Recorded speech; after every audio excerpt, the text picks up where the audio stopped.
இனிய காலை வணக்கம் எல்லோருக்கும். ஒரு மிக சிறந்த அற்புதமான ஒரு ஃப்ளாஷ் நியூஸ். தாவேகா தலைவரும் வாக்களித்த மக்களின் நெஞ்சத்தில் குடியிருக்கும் நடிகருமான திரு விஜய் அவர்கள் தமிழக முதல்வராக இன்னும் சற்று நேரத்தில் பதவியேற்கப் போகிறார். ஒரு பெரிய திருவிழா மாதிரி இது நடக்குது.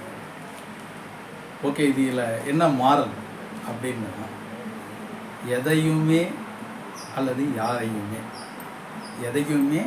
யாரையுமே ஒரு அற்பமாகவோ அல்லது அலட்சியமாகவோ நினைக்கக்கூடாது அப்படிங்கிற ஒரு மிகப்பெரிய மாறல் தான் இந்த நிகழ்வு.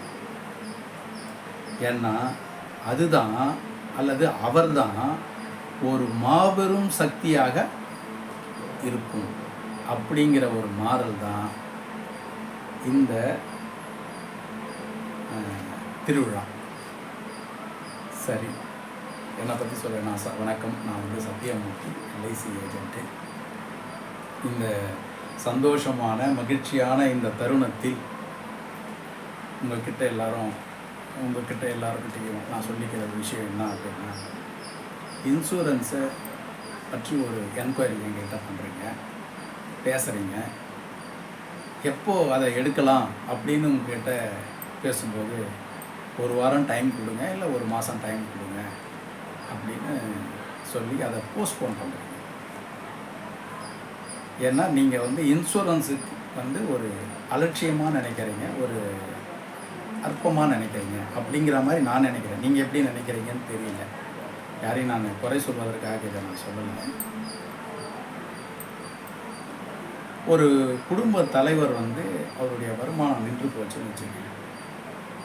அதோட அந்த குடும்பத்தோட வருமானத்துக்கு ஒரு மாபெரும் மாற்று சக்தி எதுன்னா இன்சூரன்ஸ், ஆயுள் காப்பீடு.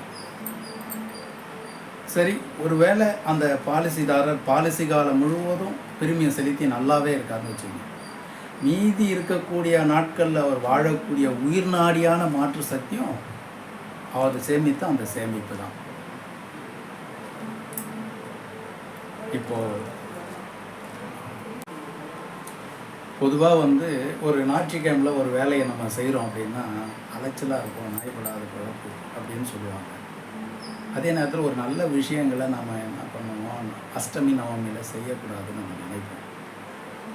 ஆனால் இன்றைக்கி ஞாயிற்றுக்கிழமை, அதே நேரத்தில் அஷ்டமி இருக்குது. ஆனாலும் திரு விஜய் அவர்கள் இந்த பதவியேற்பு விழாவை நடத்துகிறார். என்ன காரணம்?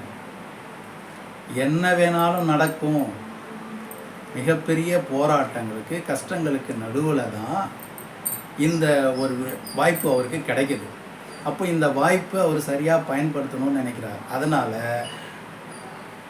இதை காலம் கடத்தக்கூடாதுங்கிறத அவர் நினைக்கிறார். அதாவது 4 கிழமை நம்ம பார்க்க வேண்டிய அவசியம் இல்லை. 2வது விஷயம், அவர் அரசியலில் தான் யாருங்கிறத அவர் நிரூபிச்சிட்டார். அப்போது தமிழக முதல்வராக தன்னை யார் என்று நிரூபிக்க வேண்டிய கட்டாயத்தில் அவர் இருக்கார். 3வது, அவரை நம்பி வாக்களித்த மக்களுக்கு நல்லது செய்யணும் அப்படிங்கிற ஒரு விஷயத்தை தள்ளி போடக்கூடாது அப்படின்னு நினைக்கிறார். அதனால் ஒரு நல்ல விஷயத்தை செய்யும்பொழுது 4 கிழமை பார்க்கக்கூடாதுங்கிற அந்த கான்செப்டில் இன்று முதல்வராக அவர் பதவி ஏற்கிறார். இன்னும் கொஞ்சம் நேரத்தில் அந்த நிகழ்வு மிக சிறப்பாக நடைபெற போகிறது. பாலிசி எடுக்கிறதுக்கு நீங்களும் 4 கிழமை நட்சத்திரம்லாம் பார்க்காதீங்க, நல்ல நேரம் காலங்கள்லாம் பார்க்காதீங்க.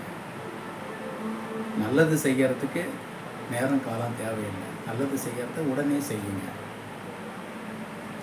அதாவது நாளை செய்வதை இன்று செய்யுங்கள், இன்று செய்வதை இப்பொழுதே செய்யுங்கள் அப்படின்னு சொல்லுவாங்க. அதுபோல் நீங்கள் நல்லது செய்யணும், எல்ஐசியில் ஒரு இன்சூரன்ஸ் அண்ட் சேவிங்ஸ் பாலிசி எடுக்கணும்னு நீங்கள் நினைக்கும்போது அதை காலம் தாழ்த்தாமல் இந்த வினாடியே இந்த நிமிஷமே அப்படிங்கிற அளவுக்கு அதுக்கு ஒரு முக்கியத்துவத்தை கொடுக்கணும்னு உங்களுடைய மேலான கவனங்களுக்கு என்னுடைய தாழ்மையான வேண்டுகோளாக இதை வைக்கிறேன்.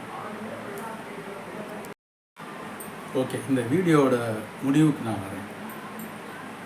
தமிழக மக்களுக்கு ஒரு நன்மையை செய்யணும், நல்லதை செய்யணும், ஒரு நல்லாட்சியை தரணுங்கிறதுக்காக எப்படி நாள் கிழமை நட்சத்திரம்னு பார்க்காம இந்த வாய்ப்பை பயன்படுத்தி அவர் தமிழக முதல்வராக பதவி ஏற்கிறாரோ, அதுபோல் என்னுடைய அன்பார்ந்த மக்களுக்கு சொல்லக்கூடியது, நீங்கள் எல்ஐசி இன்சூரன்ஸ் பாலிசியை எடுக்கணும் அப்படின்னா நீங்கள் காலம் தாழ்த்தாமல் விரைவாக எடுக்கணும்னு உங்களை அன்போடு கேட்டுக்கொள்கிறேன்.